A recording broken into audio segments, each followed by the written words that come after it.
VCY America presents Crosstalk, a nationwide call-in program discussing issues that have an effect on our families, our communities, our churches, our nation, and our world. Crosstalk, an opportunity for you to voice your concerns for biblical principles. And now live by satellite and around the world on the internet at vcyamerica.org. Here is today's Crosstalk.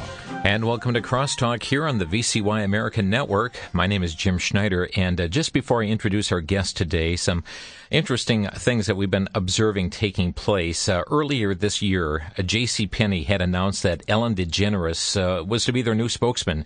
A matter of fact, the CEO of JCPenney, Ron Johnson, said, quote, "We believe in Ellen. She shares our values." And when asked about Ellen being openly gay, he responded by saying, "America needs to be more tolerant." Well, despite pro-family advocates expressing their outrage, JCPenney now has thumbed their nose at traditional consumers by flaunting homosexuality in their May sale magazine, showing two women, their arms around each other, described as partners, sporting what appears to be wedding bands, and many are outraged at Penny's just their purposeful flaunting of homosexuality. And now it's being reported this week that JCPenney has suffered a first quarter financial loss. A follow-up story also yesterday reporting that Penny's stock has plunged nearly 20%. Forbes says this marks the greatest single-day loss in 40 years. And some are asking, could this be related to their insult of traditional family values? And we just encourage you to weigh in on the issue with your views, to call Penny's customer service. Their number is 1-800-322-1189, 1-800-322-1189. Their corporate headquarters is 972-431-1000, 972-431-1000. And of course, many pro-family advocates are saying contact your local JCPenney store and ask to speak with their manager. Well, indeed, liberty is under attack. Religious liberty is under attack. And we're going to be talking about a number of issues that are going on as we speak across these United States. It's our privilege to have with us today Harry Mihet. Harry is a Senior Litigation Counsel with Liberty Counsel, an international nonprofit litigation, education, and policy organization dedicated to advancing religious freedom, the sanctity of life and family. Our guest today grew up in communist Romania, where his father pastored a number of underground churches. Harry and his entire family suffered great persecution. At the age of 12, Harry participated in the Christmas Revolution of 1989 when the oppressive communist regime was overthrown. Shortly after, through a series of miracles, God brought Harry's family to the United States and now has joined Liberty Counsel, involved in defending the religious rights of many. Harry, so good to have you with us today on Crosstalk. Thank you so much for having me with you, Jim. Quite a background story you have there.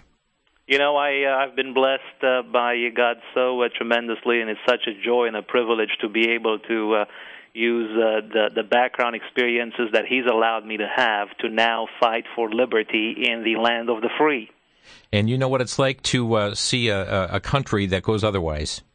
You know what? The Word of God tells us that righteousness exalts a nation, but sin is a reproach to any people. And when a nation begins to clench its fist at God, things begin to go south for that nation, and I've seen it happen firsthand.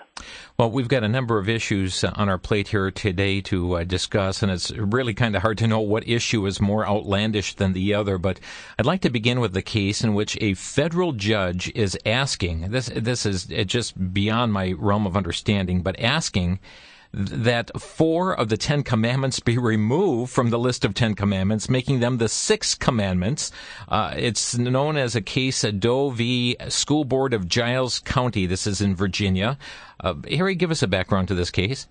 This case would almost be comical if it were not so tragic, Jim. And this particular high school in Giles County opened up what's called a public forum, where it allowed private individuals to put up displays within that high school discussing or tracing back, if you will, the roots of our nation, its founding, and our laws. And so as part of this display, 29 different documents have been put up on the wall. Things like the Declaration of Independence, the Magna Carta, the Mayflower Compact, and a host of other items, one of which is the Ten Commandments.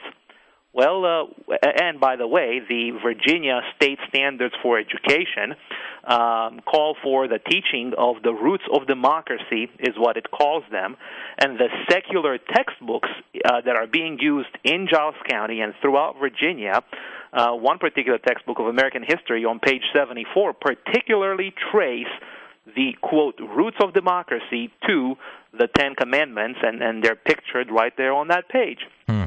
Well, notwithstanding all of this background, the ACLU filed a lawsuit against the Giles County Board of Education and alleged that the Ten Commandments are unconstitutional because they establish a religion. Those poor high schoolers are being forced into Christianity by having to view the Ten Commandments alongside the other 28 documents.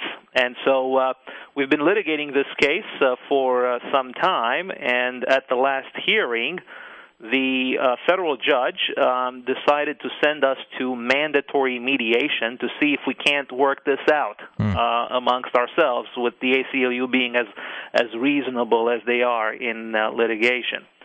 And the suggestion that came from the bench was that one possible outcome or resolution to this problem is to simply cut out the first four commandments, since they're the ones that refer to God, and leave the other six in place, and that should solve the problem. Incidentally, none of the other 28 documents were talked about being censored. And as we know, the Declaration of Independence and many other documents that were central to our founding and that are on display also have heavy emphasis and heavy reliance on God and the Creator, which was very important to our founders. So the judge is actually recommending that one of the possible outcomes of this mediation is to remove 40% of the Ten Commandments?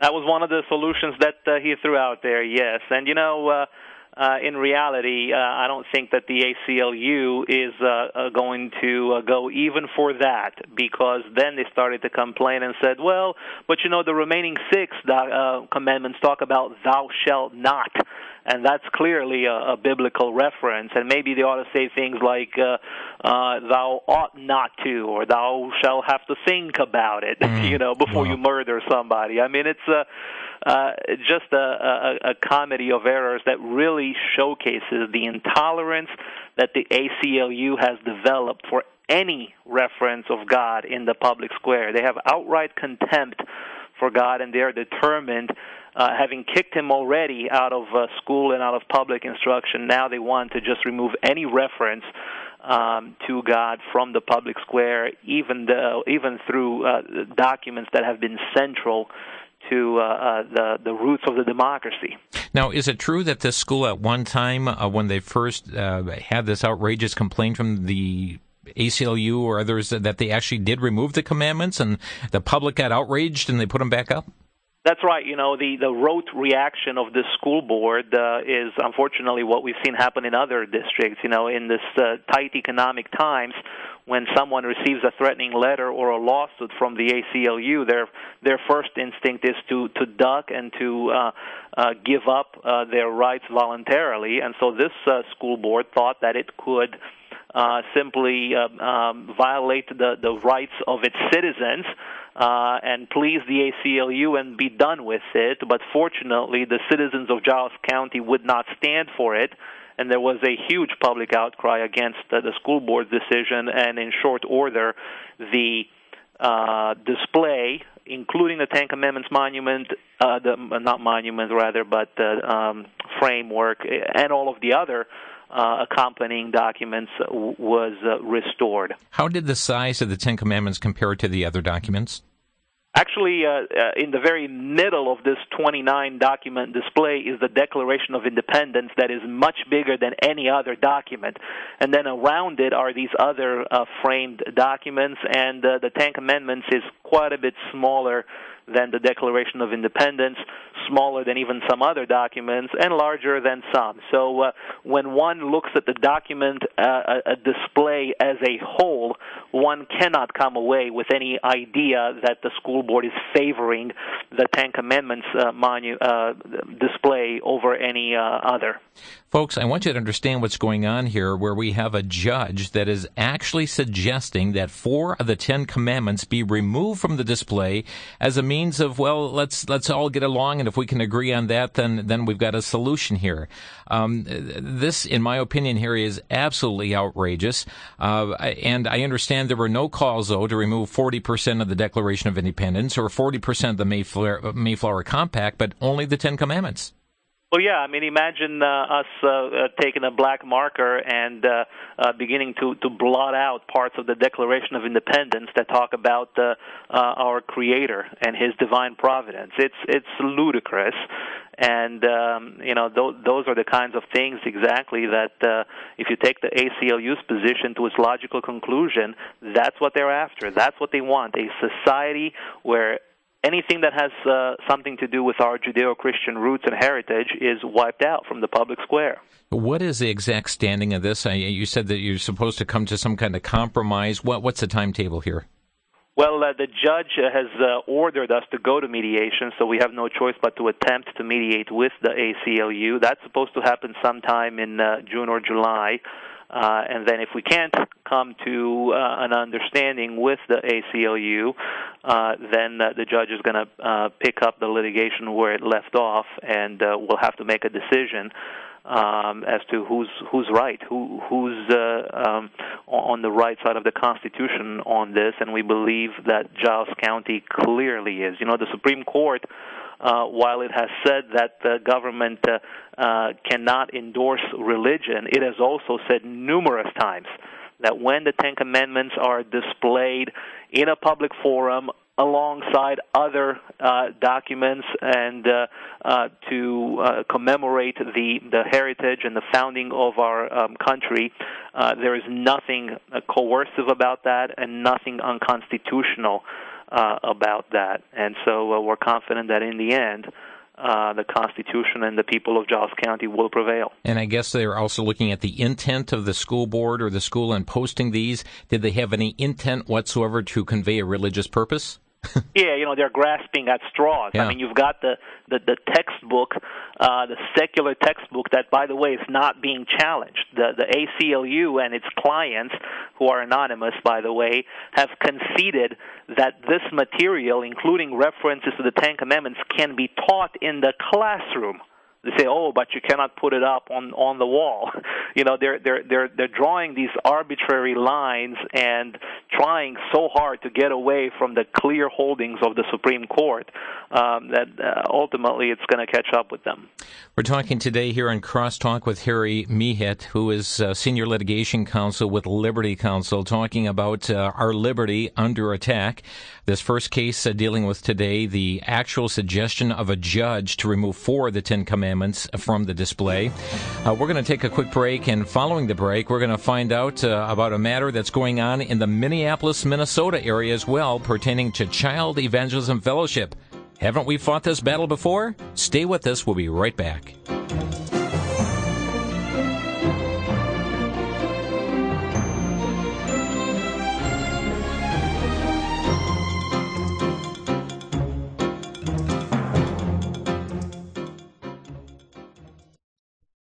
Back to Genesis with Dr. John Morris, scientist with the Institute for Creation Research.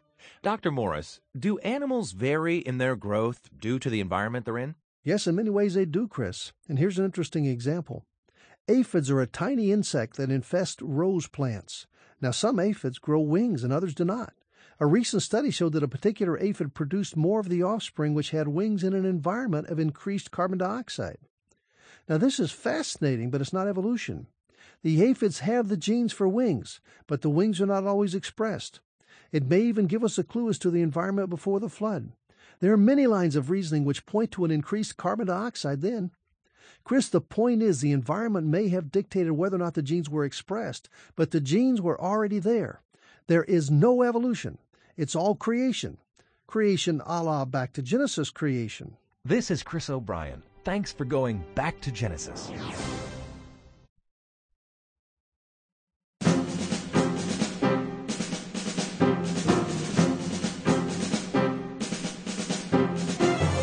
Liberty under attack is our topic here today on Crosstalk, as we're speaking with Harry Mihet from Liberty Counsel, Senior Litigation Counsel, and talking about some rather outrageous matters that are going on. And we talked about the judge wanting to strip forward the Ten Commandments, the ACLU, of course, bringing this case.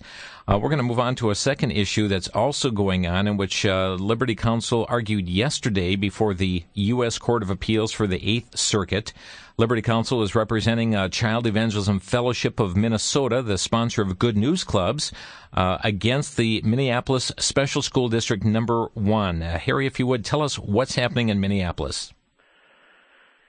This particular school district has about 40 outside private groups that are part of the after-school program. Private groups are allowed to come in and to use school facilities to conduct their programs, and including among these are the Boy Scouts, the Girl Scouts, the Boys and Girls Clubs, and many other private organizations. Until 2009, among these organizations was the Good News Club, run by Child Evangelism Fellowship. However, in 2009, a school employee or official walked by and witnessed that there was shockingly prayer and Bible instruction taking place at this private gathering. And so he reported it to the superintendent, and they immediately decided that this cannot happen on school grounds, and they kicked out the Good News Club while allowing every other club to stay in. We tried to reason with them. They wouldn't listen, and so we filed a lawsuit, and the Supreme Court has made it clear. In 2001, there was a seminal case, and they said that you cannot discriminate against a Good News Club, or any other private club for that matter, when it comes to their religious viewpoint. If you don't have to open up your school grounds for private groups to come in after school, but if you do, if you allow the Boy Scouts to come in, then you cannot tell the Good News Club that they can't be there. That is not religious neutrality, the Supreme Court said. That is religious hostility, and that violates the Constitution. So you would think that with such a clear precedent from the Supreme Court, this particular school district would understand that it was violating the Constitution, but they did not, and unfortunately, the district, the lower court in Minneapolis, agreed with the school district. And to get to that result, what the school district did is they said, well, this is different because in our district, unlike everywhere else, the school board actually sponsors all of these after-school activities. They're not merely private groups coming in, but the school board is actually sponsoring them. And so since the school board cannot actually sponsor religious exercise, we have to discriminate against the Good News Club. That was their argument, and the lower court bought it. But what they failed to explain, both to the lower court and yesterday at oral argument in front of the Court of Appeals, is if they are in fact sponsoring all of these other private clubs, how is it that they can sponsor the Boy Scouts, which have as one of their oaths that they recite at every meeting an affirmation of allegiance to God? They didn't have a response for that, and fortunately at oral argument yesterday, the Court of Appeals, we had a very good day. They saw right through these arguments, and they cut them down one by one, and they basically called them pretexts. We don't have a ruling yet. Obviously, it will take some time. But we have every indication to believe that this court will set the matter right, and will see through this pretext that this particular school district has set forth in order to justify its discriminatory treatment of this Christian club. So you're expecting a decision from this East Circuit when? This Eighth Circuit should decide the matter hopefully in the next 2 to 3 months. Okay. And it's interesting, Harry, that it seems that on some of these religious freedom cases, that despite that Supreme Court precedent, that there's always the ones coming forth to try and undo that, and it's relitigating all over again. It is, and we are so fortunate because the law is so clear on this. Our track record with these cases is 100% in favor of the good news clubs, but that doesn't stop school districts from continuing to try to chip away at the edges of this freedom that the Supreme Court has found. And what groups like the ACLU and the Freedom from Religious Foundation, they're the ones that are pressuring these school districts into these types of situations and positions. What they would have them do is actually discriminate against religious groups simply because they are religious. In this particular case, the district acknowledged that the Boy Scouts and the Good News Clubs seek to accomplish the same things, and that is to build character.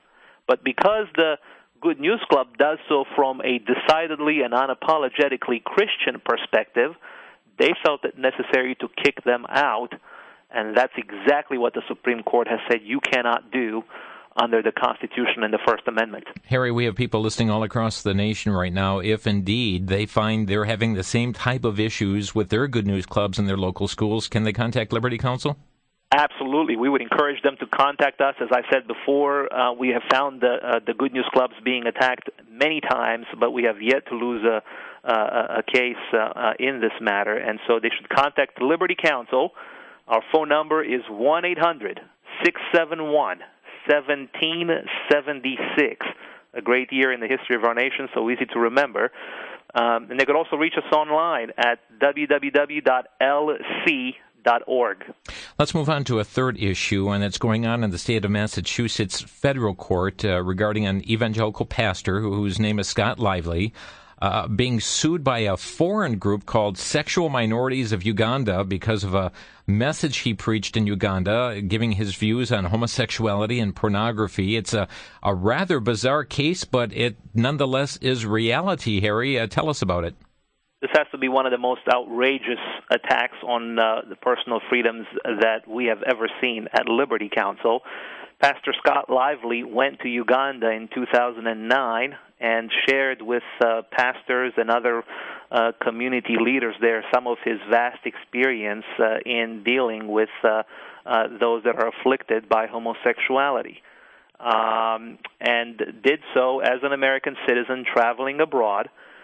Now that he has been back here for 3 years, a couple of months ago, this group that calls itself Sexual Minorities Uganda, or SMUG, has filed a lawsuit against him in a United States federal court and is accusing Scott Lively with crimes against humanity of persecution. They say that what he said in Uganda violated international law and constituted a crime against humanity. And they say, look, you guys might have the First Amendment in the United States, but international law trumps your First Amendment. And so they would seek to hold him liable in a U.S. court for his conduct outside of the United States. But isn't that U.S. court charged with following the Constitution of the United States?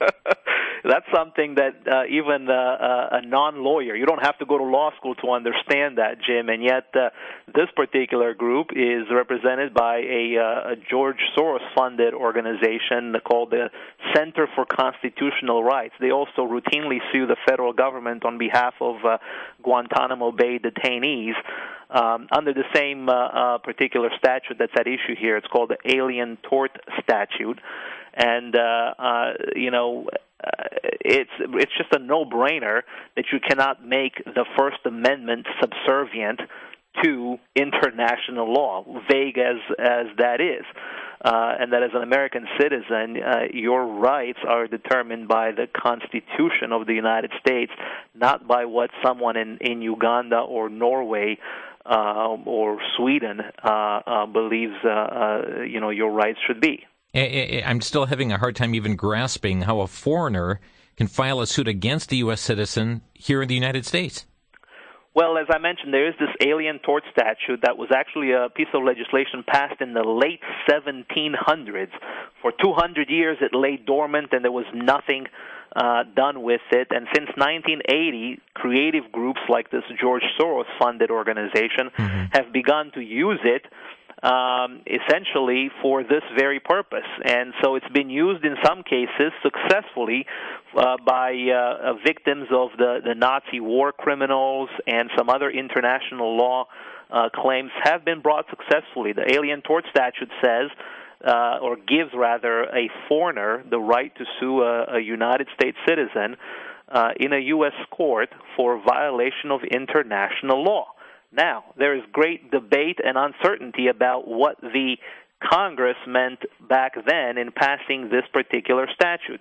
Some would argue that it was intended only to protect diplomats from foreign countries while they were within the United States. But whatever the Congress meant, it could not have meant to make the First Amendment and the United States Constitution subservient to international law. How do we know that? Well, we know that because the Supremacy Clause says that the Constitution is the supreme law of this land. That's the Constitution of the United States, not the law of Uganda, not the law of Sweden, but the U.S. Constitution is the supreme law of our land, and we'll believe that is still the case, that ought to still be the case 250 years later, and that's exactly what's at stake in this case. And think about the implications here, Jim. If this lawsuit somehow is allowed to stand against Scott Lively, and we're doing everything we can to make sure that it doesn't, but if it were, then any minister or pastor in the United States that has a internet ministry or a television ministry or a radio ministry could be sued by someone in another country saying, hey, your message reached me in my country and so afflicted me that you have now violated international law. That is a mind-boggling outcome, and one we are determined to avoid. What is the status of this case right now? The lawsuit was just filed, and we're in the midst of preparing a motion to dismiss the lawsuit on its face. And that's going to be briefed and argued, and the Supreme Court is looking at similar issues, although in a different context right now in another case, and we're waiting to see how that case plays out. So it'll take a little while for this case to be played out.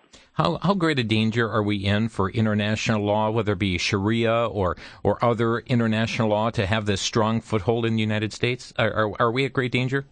I would say yes. I mean, there is a growing voice inside the United States, including in academic circles like at Harvard. You know, Harvard no longer emphasizes U.S. constitutional law for its law students. They emphasize international law, and so there is this growing trend to try to modernize the United States, believe it or not, and to try to make our laws and our Constitution subservient to international law, and it's a very, very dangerous trend.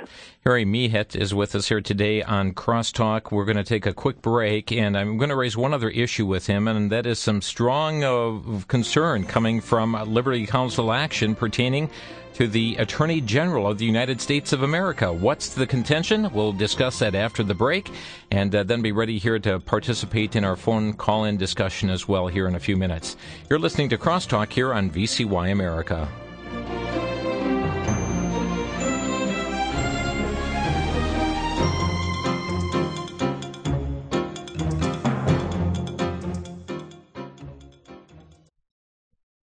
Year after year, generation after generation, we as Americans enjoy the right and opportunity to let our voices be heard through the election of our governing officials. With over 200 years of peaceful transition from one elected body to another, the stability of America's republic stands alone among nations. Our founders pledged their life, their fortune, and their sacred honor in the establishment of this nation. Our country's founding documents have guided this nation and are the substance by which today's laws are judged. Do you own a copy of the Constitution?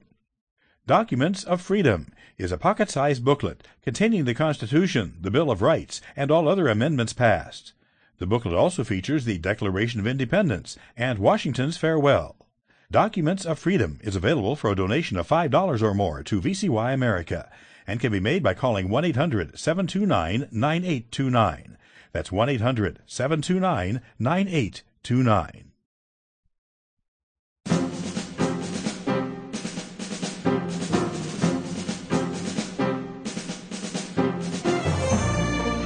Well, folks, we've really just scratched the surface on a number of issues that are confronting our nation right now in the courts as far as liberty being under attack. Certainly, we've talked about the Ten Commandments with a federal judge suggesting, well, let's just take 4 of them out and post 6. Second issue talking about the continued attack upon children and the Child Evangelism Fellowship from having their Good News Clubs in the schools, an issue that's already been tackled before by the U.S. Supreme Court. And then we have a case going on in Massachusetts right now where a pastor being sued by a foreign group because of a message he preached in Uganda on homosexuality and pornography. Well, these issues are of grave concern, but of also grave concern is the matters that are coming from the nation's top cop as it relates to the U.S. Attorney General. As we're speaking today with Harry Mihet from the Liberty Counsel. Harry, over the past few weeks, Liberty Counsel action has been increasing vocal concerns with the United States Attorney General Eric Holder. What's bringing such harsh words from Liberty Counsel? Well, unfortunately, it's become so clear that Attorney General Holder has abdicated his responsibility to uphold the Constitution and to uphold the law, and has become nothing more than a political mouthpiece for the Obama administration. There are so many infractions that we could list here, so many things that he has just gone completely the other way on, that it's difficult to know where to start. But he's obviously decided and taken it upon himself to no longer defend the Defense of Marriage Act, and has put himself in the role of judge, jury, and executioner for that law, completely backing away from it. And instead of doing his job and defending that law, he has now become embroiled in this Fast and Furious debacle. Yes, we did a full program on that just recently. That's right, and not only has he done that, but now is involved in covering up those efforts and refusing to testify before Congress, refusing to provide sufficient documents and testimony to where he's on the verge now of being found to be in contempt of Congress. He's failed to look or investigate any of the Wall Street fat cats that were thought to, they were so much blamed by the Obama administration. They placed the blame squarely on Wall Street for the most recent recession, and they promised us that there would be action on there. And rather than doing any investigation, we find that the Obama administration has been lining its pockets and hitting up these Wall Street so-called evildoers for millions and millions of dollars in donations. And most recently, in a case that Liberty Counsel was involved in, Attorney General Holder brought the entire weight of the Justice Department against Susan Pine, an older lady in West Palm Beach, Florida, and sued her, seeking to fine her thousands and thousands of dollars for protesting peacefully outside of an abortion clinic, claiming that she was blocking access to the clinic. That lawsuit was dismissed because the judge found that there was no evidence whatsoever of any wrongdoing, and accused the Obama administration and Eric Holder of conspiring with the abortion clinic to deprive Susan Pine of her First Amendment rights, to the point where Eric Holder was forced to pay Susan attorney's fees in excess of $100,000. So basically what he's doing is he's decided not to pursue the cases that he has sworn to pursue, and instead is using taxpayer resources and taxpayer dollars to go after individual Americans that he disagrees with, and to perpetrate these kinds of activities across the border and inside the border that just bring shame to the office and to our nation. And so we've joined the growing number of voices that have said enough is enough, and it's time for Mr. Holder to be fired. As a matter of fact, he's taken action against states that have voter identification, taking action against states to block their immigration enforcement. The list goes on and on. We haven't even gotten to the health care law, obviously, and right. He's decided not to defend DOMA because he's deemed that to be unconstitutional. But with the federal health care law, he's sparing no expense there, even though that is flatly unconstitutional to any reasonable observer of the circumstances. Matt Staver, who heads Liberty Counsel, said this, quote, I believe that Eric Holder's years as Attorney General and head of the DOJ will likely be marked as one of the most corrupt in American history for a multitude of reasons and not just fast and furious. That's a pretty strong statement here, Harry. It is, but it's all factually based, and when you look at the list of things that Mr. Holder and his Department of Justice have done in just the short 3 years that they've been in power, it's downright frightening, and it's he's turned what is supposed to be our nation's top law enforcement agency into nothing more than a political mouthpiece for President Obama. You're listening to Crosstalk here on VCY America. Let's open our phone lines to give you opportunity to speak with our guest today, Harry Mihet from Liberty Counsel. We've touched on a number of cases. Of course, the judge recommending that we cut out 4 of the 10 commandments. Another issue pertaining to the Good News Clubs in the Minneapolis area, in a school there. Another issue dealing with a pastor being sued by a federal group because he preached in their nation on homosexuality. Let's get your reaction to these stories here today, or the U.S. Attorney General matter that we've just scratched the surface on. Our number, 800-733-9829 to Crosstalk, 1-800-733-9829. Folks, what is your reaction to these issues today with Liberty under attack? 800-733-9829. Let me ask you this, Harry. It just seems like the issues are getting more intense. They're getting more severe. Why do you continue in this fight for liberty?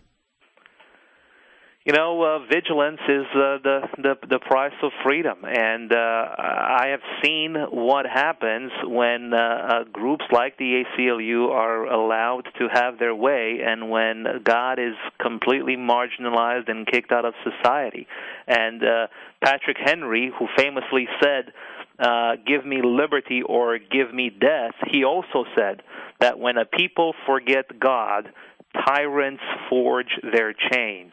And I believe tyrants are forging their chains all across this country, within and without now. And unless we stand up to them, I shudder to think that the land of the free will be nothing more than a distant memory. Let's go to the phone lines, and as we do, folks, keep in mind the website for Liberty Counsel, lc.org. That's lc.org, and their toll-free number, 1-800-671-1776. Let's go to Mike calling from Wisconsin. You're on the air, Mike. Yes, it's my understanding that the Bible has been removed from the courtroom. If that is true, I believe it's true. Can you talk about the... What courtroom are you referring to, Mike? The courtroom in Bayfield County. Bayfield County, Wisconsin. Correct. There is no Bible. So if there is no Bible, then where is the separation of church and state? And where is the end of the state influencing church matters? I'm not familiar with this particular issue or case, Mike. What I do know is that the Supreme Court and many other courts have held that it is perfectly acceptable to display the Bible in public and to use it to affirm oaths, like the President of the United States does when he is sworn in, like every other member of Congress does when they are sworn in, and like many other courtrooms in the country still practice when witnesses take an oath to tell the truth, they still put their hand on the Bible. And so I do know that having the Bible in that context is entirely constitutional, and I wish I knew the details of the particular case you're talking about. But could he contact Liberty Counsel with more information? Absolutely. Feel free to give us a call, 800-671-1776, Mike. Thank you so much. To the state of Kansas, Robert, you're on the air. Hi. I'm just curious about the restrictions on the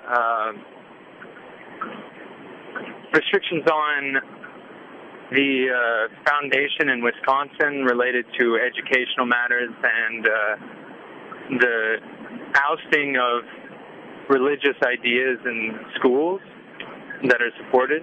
I was curious if you guys would support... Robert, what specifically in Wisconsin are you referring to? You're calling from Kansas. What in the foundation of Wisconsin? Just about the schools kicking out the funding, or at least the letting them on the premises to conduct religious activities on school grounds. Would you guys be for or against? Are you referring to the Good News Clubs and the Good News Clubs? Yeah, okay. The Good News Club issue. Okay, that's over in Minneapolis. Okay. Minneapolis, Minnesota. Okay, but it's got nationwide impact.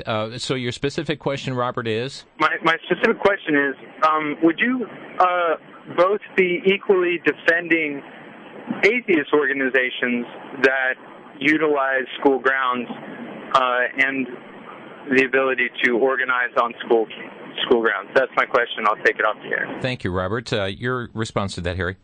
My response is that in this particular instance, this particular school district already has a policy that allows every other community group, including atheists and Boy Scouts and Girl Scouts, and everyone is already allowed in except the Christians, except the Good News Club. And so we wouldn't have to defend the atheists in that particular case because they're not being discriminated against. It's the Christians that are being discriminated against, and they are the ones in need of representation.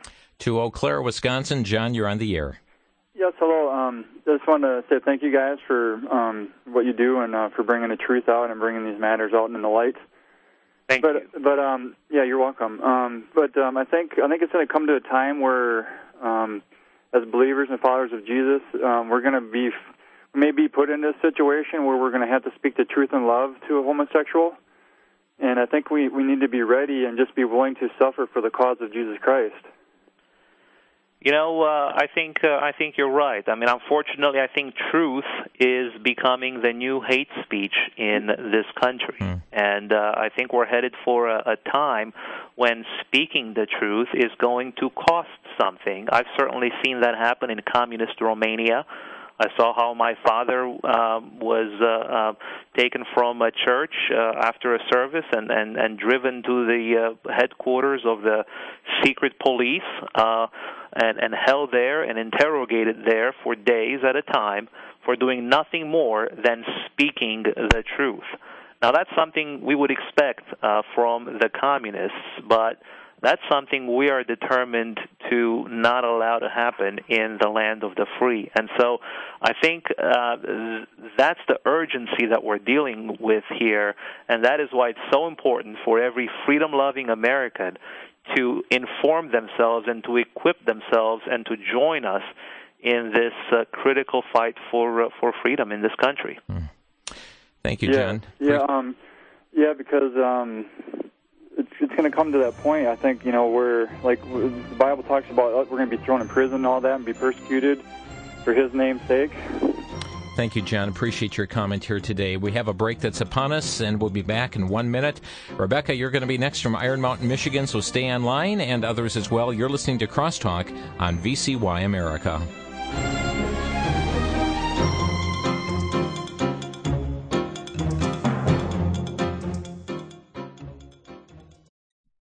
For the Worldview Weekend Minute, I'm Brandon House. Continuing on our list of 20 characteristics of false teachers embraced by the false church. Today we look at number 8 and number 9. Number 8, false teachers deliberately take Scripture out of context to attract a following. Acts chapter 20, verse 30 says, "And from among yourselves men will rise up speaking perverse things." Actually translated, better translation, speaking perverse, distorted, or twisted things. For what purpose? To draw away the disciples after themselves. So false teachers deliberately take Scripture out of context to attract a following. Number 9, False teachers sound educated and speak with persuasive words, but they speak error. Colossians 2:4 says, "Now this I say, lest anyone should deceive you with persuasive words." Colossians 2:8 goes on to say, "Don't be cheated by the philosophies of men and their empty deceit." So false teachers take Scripture out of context to attract a following, and they speak with persuasive words. For the Worldview Week in Minute, I'm Brandon House.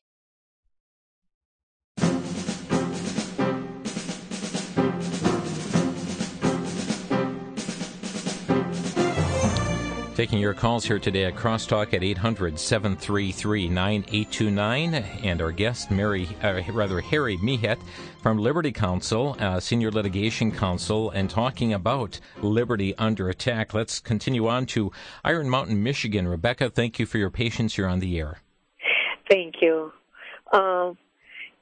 I just want to say that, I'm tired of these people taking away our rights and stuff.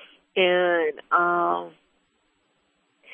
also, I've been studying my Bible and stuff, and the Lord's been really showing me some things and stuff. And people say that because, I see things and hear things that other people don't, that they think that I'm nuts, but okay. I'm not. Thank you, Rebecca, for your call here today. We're just kind of going another direction with your comments. Mukwonago, Wisconsin. Chuck, you're on the air. Hey, how y'all doing this afternoon? Fine, thank you. Good, Chuck. Good. I just wanted to say that my religious liberties as a parent are terribly being violated. Today I was sitting in a health class in a middle school, and part of the curriculum is teaching that the morning after pill is a form of contraception, and I almost fell out of my chair. And it's so ironic, Chuck, that the same groups that are pushing precisely that kind of indoctrination and that kind of instruction are fighting so hard to take out the Ten Commandments out of our schools. So the irony could not be thicker. Thank you. I absolutely agree with you. We had a speaker that was from the Nazi concentration camps today, and just all that came together at once, and it just came to light. So I just wanted to appreciate your show, and I'll let you guys go and thank you, Chuck. Work on. Thank you so much. Appreciate Chuck. your call. To Sarasota, Florida, Bill, you're on the air. Good afternoon. Hi there. Eric Holder was a bit of a kind of a sleazy character when he worked for the Clinton administration, and now he seems to be colorblind. Any black-on-white crime seems to be winked at, but the other way around, he seems to go out of his way. It's a hate crime. The Black Panther Party, as an example, intimidating people to go in to vote. That's going to happen again this election year.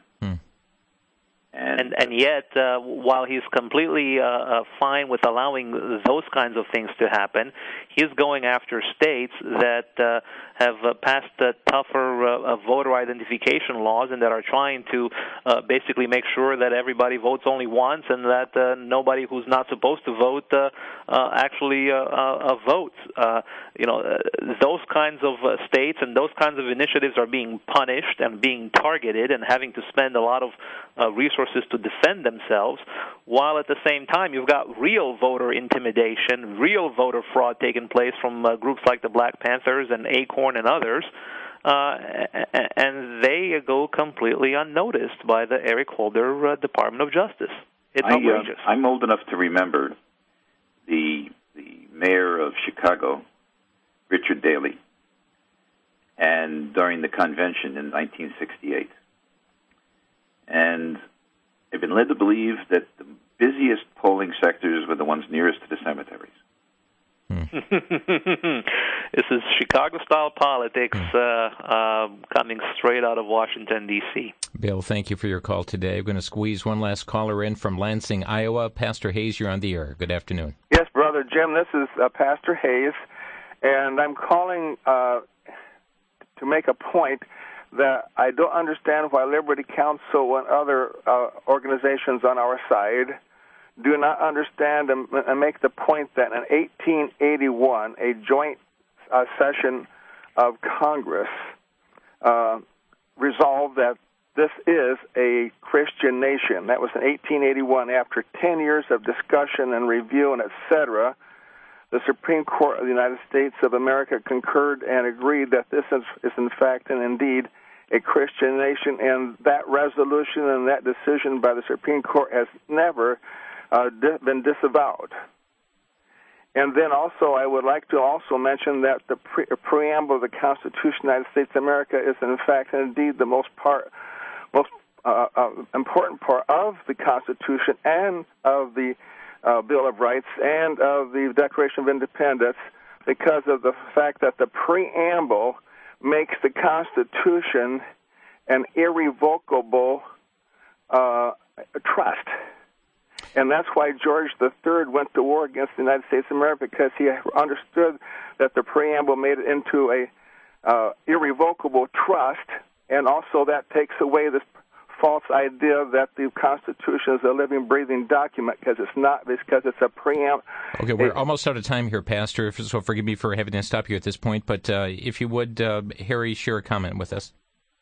Well, I think the pastor is right, and I think that the fact that our Christian heritage and Judeo-Christian heritage is something that has been affirmed not only by the Congress but also by the Supreme Court, and yet it is that same heritage that is being attacked today, and that's why we need to be involved in this fight so that we can preserve that heritage for the generations to come. That's what makes our country so special.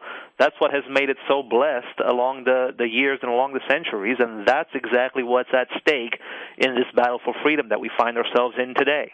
Pastor Hayes, thank you for your call. And in closing here, if you would, Harry, share with us the point of contact for Liberty Counsel. As I said, we've just scratched the surface on some issues, but people all across the nation are coming across issues just like this, and Liberty Counsel is open to hear and to deal with these matters.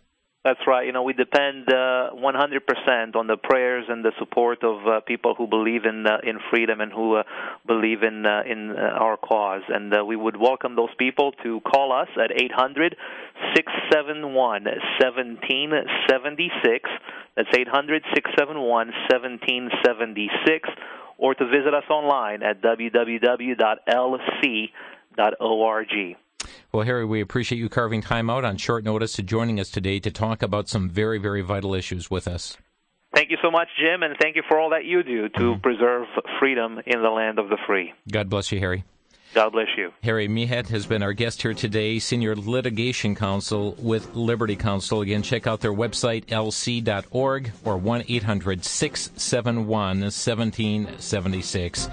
Have you taken time yet, ladies and gentlemen, to pray for our nation today, to pray for our leaders, to pray for the upcoming elections? Take time to do so, won't you? Thanks for joining us on Crosstalk.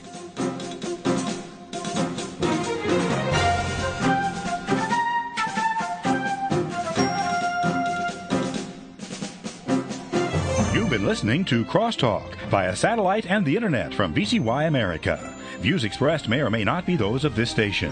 For a CD of today's program, send a donation of $6 or more to VCY Take Ministry, 3434 West Kilbourne Avenue, Milwaukee, Wisconsin, 53208. Or download by RSS or podcast from crosstalkamerica.com. And join us again for Crosstalk.